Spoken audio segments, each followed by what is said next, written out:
अल्हम्दुलिल्लाह सही बुखारी में कम अज कम 20 अहादीस मौजूद हैं आशूरा 10 मुहर्रम के रोजे की फजीलत पे। उनमें से भी जो कंसेक्टिव 8 तुरुक आए हैं इंटरनेशनल नंबर के मुताबिक 2000 से लेकर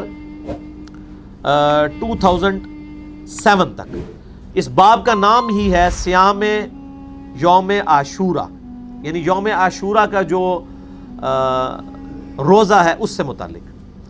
और सही मुस्लिम में, बुखारी में तो 20 अहादीस है, सही मुस्लिम में 40 अहादीस है, जिनमें से जो चैप्टर है सौम यौम आशूरा कंसेक्टिव, उसमें 34 अहादीस 34 हैं इंटरनेशनल नंबर के मुताबिक 2637 से लेकर 2670 तक, यानी ऑलमोस्ट बुखारी मुस्लिम में मिलाकर ये आपको 50 से ज़्यादा हदीस मिलेंगी और कम से कम 8 सहाबा से ये अहादीस रवायत हैं। तो अब ये सारी वो 50 अहादीस तो मैं कवर नहीं कर सकता, मैंने सिर्फ पंजतन पाक की निस्बत से 5 ही चूज़ की हैं। पहली हदीस बुखारी और मुस्लिम दोनों में है, सही बुखारी में 2006, मुस्लिम में 2662 और मिशकात में भी है 2040 इंटरनेशनल नंबर के मुताबिक। इब्न अब्बास कहते हैं रज़ियल्लाहु ताला अन्हुमा कि मैंने नबी सल्लल्लाहु अलैहि वसल्लम को यौम आशूरा 10 मुहर्रम और रमजान मुबारक के अलावा किसी और दिन के रोज़ों का एहतमाम करते हुए नहीं देखा। और फिर साथ ही फरमाया कि आप सल्लल्लाहु अलैहि वसल्लम 10 मुहर्रम यौम आशूरा के दिन को बाकी तमाम दिनों पर फजीलत दिया करते थे। ये मुस्लिम शरीफ के अल्फाज और बुखारी में भी मौजूद। दूसरी हदीस सही मुस्लिम में है इंटरनेशनल नंबर के मुताबिक 2746 और मिशकात में 2044। अबू क़तादा कहते हैं कि नबी सल्लल्लाहु अलैहि वसल्लम ने फरमाया, मैं अल्लाह से उम्मीद करता हूं कि यौम आशूरा यानी 10 मुहर्रम का रोज़ा 1 साल के गुनाहों का कफारा बन जाएगा, 1 साल के। और ये गुनाह सगीरे ही होते हैं, कबीरा गुनाह सिर्फ तौबा से माफ़ होते हैं, क्योंकि सही मुस्लिम में हदीस है इंटरनेशनल नंबर के मुताबिक 552 और मिशकात में भी है 564 कि अगर कबीरा गुनाहों से बचा जाए तो एक नमाज से दूसरी नमाज, एक जुम्मे से दूसरा जुम्मा और एक रमजान से दूसरा रमजान दरमियान के गुनाहों का कफारा बन जाते हैं, अगर बीच में बड़े गुनाह ना किए जाएं।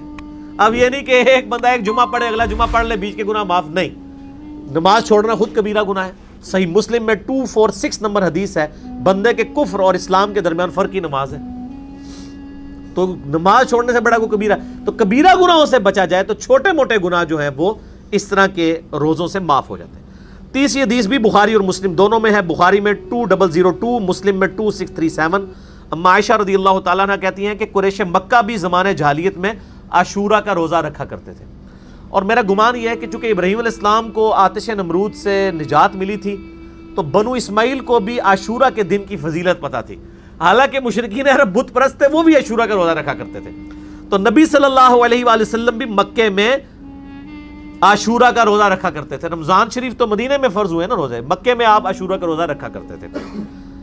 अम्मा आयशा के आगे अल्फाज हैं, हत्ता के हिजरत मदीना के बाद भी आप सल्लल्लाहु अलैहि वसल्लम हमें हुक्म देते थे कि हम आशूरा का रोज़ा रखें, लेकिन जब रमज़ान के रोज़े फ़र्ज हुए तो आप सल्लल्लाहु अलैहि वसल्लम ने इरशाद फरमाया, अब जिसकी मर्जी चाहे वो आशूरा का रोज़ा रखे, जिसकी मर्जी इस रोज़े को छोड़ दे।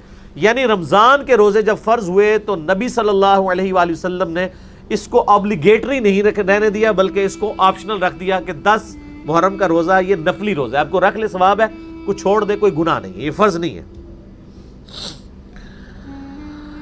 चौथी हदीस भी बुखारी और मुस्लिम दोनों में है, बुखारी में 2004, मुस्लिम में 2656। अब्दुल्ला इब्न अब्बास कहते हैं कि जब नबी सल्लल्लाहु अलैहि वसल्लम मदीना शरीफ तशरीफ लाए तो आपने यहूदियों को देखा कि वो आशूरा का रोज़ा रखते हैं। पूछा क्यों रखते हो, तो उन्होंने कहा कि अल्लाह ताला ने मूसा अलैहिस्सलाम को निजात दी थी फिरौन से, तो हम इस दिन की ताज़ीम करते हैं। मुस्लिम शरीफ के एक तरीक में अल्फाज हैं, हम इस दिन की ताज़ीम करते हैं, दूसरे में अल्फाज हैं हम अल्लाह का शुक्र करते हैं, और तीसरे में अल्फाज हैं कि हम इसे ईद के दिन के तौर पर मानते हैं। तो आप सल्लल्लाहु अलैहि वसल्लम ने फरमाया, हमारा तो ज़्यादा हक है कि हम मूसा अलैहिस्सलाम के लिए शुक्राने के तौर पर रोज़ा रखें, क्योंकि हम मूसा अलैहिस्सलाम से तुमसे ज़्यादा बढ़कर करीब हैं। ज़ाहिर है कि वो तो टेम्पर्ड फॉर्म में तौरात को लेके चल रहे थे, नबी अलैहिस्सलाम की तो یہ جو دین ہے یہ اسی کی کنٹینیوشن ہے بنی اسرائیل کی، صرف شریعت میں تھوڑی بہت چینج آئی۔ تو آپ صلی اللہ علیہ وسلم نے پھر صحابہ کو حکم دیا کہ 10 محرم الحرام کا روزہ رکھو۔ 5ویں حدیث صحیح مسلم میں ہے 2666، مشکات میں 2041۔ ابن عباس رضی اللہ تعالیٰ عنہ کہتے ہیں کہ جب نبی صلی اللہ علیہ وآلہ وسلم نے ہمیں حکم دیا اس بات کا کہ ہم بھی جو ہے وہ عاشورہ کا روزہ رکھیں، تو کچھ اصحاب نے عرض کیا کہ یہ تو یہود و نصارہ کی پیروی ہو جائے گی ایک طرح کی۔ تو آپ نے فرمایا پھر تم ان کی مخالفت کرو اور تم 9 تاریخ کا روزہ رکھو، یعنی 9 محرم الحرام کا، اور اگر میں اگلے سال تک زندہ رہا تو میں بھی 9 کا روزہ ایڈ کروں گا۔ لیکن اس سے پہلے ابن عباس کے الفاظ ہیں کہ نبی علیہ السلام دنیا سے چلے گئے۔ اچھا، یہ حدیث میں کافی ساری کنٹراڈکشنز آتی ہیں، تو وہ بعض لوگ کہتے ہیں وہ یہ اضطراب ہے، پہلے آپ نے اجازت دے دی اور پھر آپ نے یہود و نصارہ کی مخالفت کا اس وقت کیوں نہیں خیال آیا، بالکل اینڈ پہ کیوں آیا؟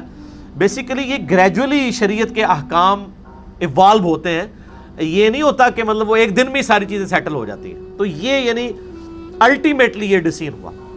اچھا، یہ جو مسلم شریف کے الفاظ ہیں نا، میں اگلے تم 9 کا روزہ رکھو، یہ جب آپ کسی کا بھی ترجمہ دیکھیں گے نا، بریلوی، دیوبندی، اہل حدیث، شیعہ، تو سب نے بریکٹ میں لکھا ہوگا 9 کا بھی روزہ رکھو۔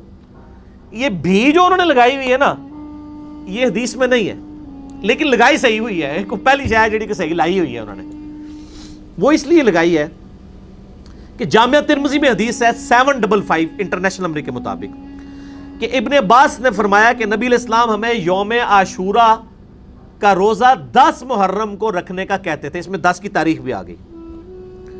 البتہ اس حدیث کی صحت میں اختلاف ہے، شیخ البانی سے صحیح کہتے ہیں، شیخ زبیر صاحب ضعیف کہتے ہیں حسن بصری کی تدلیس کی وجہ سے، لیکن اس کو سپورٹیو ایک چیز امام ترمذی نے ساتھ جو قول لکھا ہے نا، موقوفاً یہ روایت بالکل صحیح ہے، اس کو شیخ زبیر صاحب بھی صحیح مانتے ہیں۔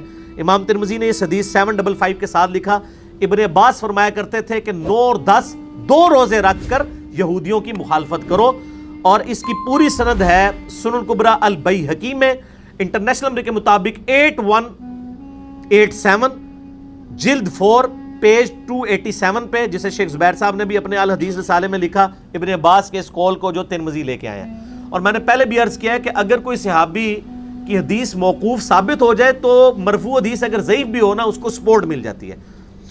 تو ابن عباس فرمایا کرتے ہیں کہ یہود و نصارہ کی مخالفت کرو 9 اور 10 2 روزے رکھ کے۔ اب آپ کو پتہ چلا مسلم میں انہوں نے بھی کیوں کیا ہے، وہ اس کی وجہ سے کیا۔ مسند احمد میں ایک حدیث ہے انٹرنیشنل نمبر کے مطابق 2154، یہ حدیث کمزور ہے۔ اس میں ابن عباس کا قول یہ ہے کہ یہود و نصارہ کی مخالفت کرو 10 سے پہلے ایک روزہ ملا کر یا 10 کے بعد ایک روزہ ملا کے، یعنی 9 اور 11 دونوں آپشن ہیں۔ بہرحال اجتہاداً یہ صحیح ہے، اگر کسی شخص کا 9 کا روزہ رہ جائے، اب اس نے 10 کا رکھا ہے، میرے ساتھ ایک دفعہ ایسے ہو گیا تھا، پھر میں نے 11 کا روزہ رکھ لیا تھا تاکہ مخالفت ہو جائے 2 روزے رکھ کر۔ تو اب مسلم شریف کی جو حدیث ہے اگلے سال میں زندہ رہا تو 9 کا رکھوں گا، تو وہ بھی ہے، یہ نہیں ہے کہ 10 کا چھوڑ دوں گا۔ 10 کے بغیر تو عاشورہ کا لفظ ہی نہیں بنتا، ٹھیک ہو گیا؟ عاشورہ کا لفظ تو بولا ہی 10 کے اوپر جاتا ہے۔ تو اس لیے میں کہتا ہوں کہ یعنی صحابہ کے فہم کے بغیر کتاب و سنت کو لے کے نہیں چلنا، یعنی غیر مقلد نہیں بننا۔ آپ نے مقلد تو بننا ہی نہیں نا، غیر مقلد بھی نہیں بننا، متبع سنت بننا ہے۔ اور متبع سنت یہ ہے کہ کتاب و سنت کو سلف کے فہم کے مطابق، صحابہ کرام کے فہم کے مطابق سمجھنا۔